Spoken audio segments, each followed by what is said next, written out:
Thanks very much, Mark. Every Friday we take a little extra time to visit with someone especially noteworthy. Today we go to Atlanta to meet that city's popular and sometimes controversial mayor. We spend this Friday with Atlanta Mayor Andrew Young. Young first entered the public eye in the 1960s as a promising young protege of Dr. Martin Luther King. In 1972, he became the first black Southerner elected to Congress since Reconstruction. President Jimmy Carter appointed him an ambassador to the United Nations in 1977, but Young's shoot-from-the-hip style led to his resignation just 2 years later. In 1981, Young was elected Atlanta's 55th mayor. Atlanta, Georgia, once capital of the Old South, now transformed into a gleaming symbol of the New South. Andrew Young has played a key role in that transformation. Over the past 5 years, he has attracted more than $50 billion in investments to Atlanta. Nearly 900 companies have set up shop there. Mayor Young has set up his own shop in this office, an Art Deco tower built back in the 1920s. And at the door of the mayor's office, the great seal of the city of Atlanta, a phoenix rising from the ashes of the Civil War, its motto, Resurgence. And inside we meet this morning, Mayor Andrew Young. Good morning, Mr. Mayor. Good morning. How are you doing? Real well. We appreciate you taking the time to join us this morning. Got a little snow there? Well, we sent it on up to you. I think we're just about through with the snow now, but we've got 3 or 4 inches scattered around, which is very unusual for us. One of the things a lot of people don't know about you is that you are an amateur photographer, and we have been surveying your office, of course, before this morning. You've got some wonderful photographs of Ray Charles. Could you tell us about him? Well, Ray Charles did the 150th anniversary concert of our city. And as we celebrated that 150th anniversary of the city of Atlanta, with almost 100,000 people out on the green in Piedmont Park, I happened to be sitting up on the stage and ran out to the car and got my camera just before Ray Charles came on, and I got really lucky.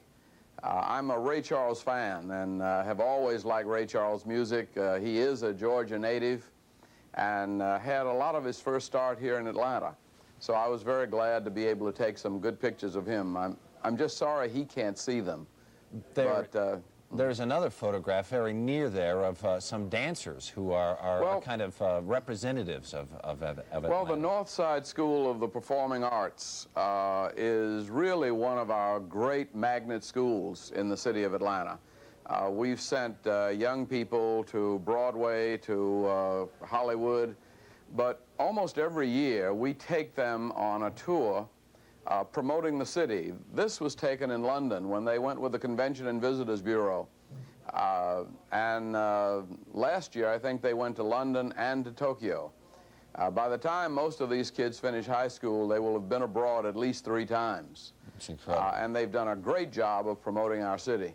The others are just pictures that I took in the course of some of my travels. Let's go across to the other side of the office where there's a portrait of Martin Luther King. How did you come by that? You know, somebody just sent it to me, and I have lots of portraits of Martin, but this one, I think, presents some of the sensitivity and the calm and the sweet spirit of the man that I remember, and I think that's the reason I like it. You know, so many people have suggested that you were really the man who was supposed to take Martin Luther King's place. And you have said that that was something that you did not want to do. Why? Well, I don't think anybody could take his place. He was, certainly a once-in-a-lifetime kind of leader. I think most people made mistakes and still make mistakes trying to be Martin Luther King instead of being themselves. I was never able to fill his shoes, and I certainly wouldn't want to try. But I have found my own little place in politics, which was something he encouraged.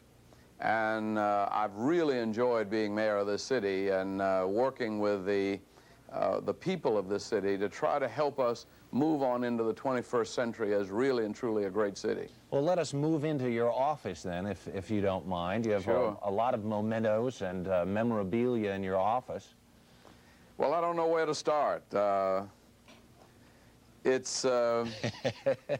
know, I get the rap for doing a lot of traveling, but, and I do, because of the 900 or so businesses that have located here, over 200 of them are overseas companies. And so visiting around, I've just picked up a lot of things that have just been mementos that I saw and liked. How about that crystal bowl that's back against the wall now? That was given to you by visitors to your city, was it not? This was given to me when the Cantors Association of America met here in Atlanta. They presented me with this as a Human Rights Award. In fact, they called ahead and asked what my favorite psalm was, and the daughter of the president of the Cantors etched the 139th Psalm, "Search me, O Lord, and know my heart, try me and know my thoughts, and see if there be any wicked way in me." And I really am very fond of that. We're going to take a little bit of a break now, Mr. Mayor, and we'll come back and visit with you and your wife. 16 minutes after the hour.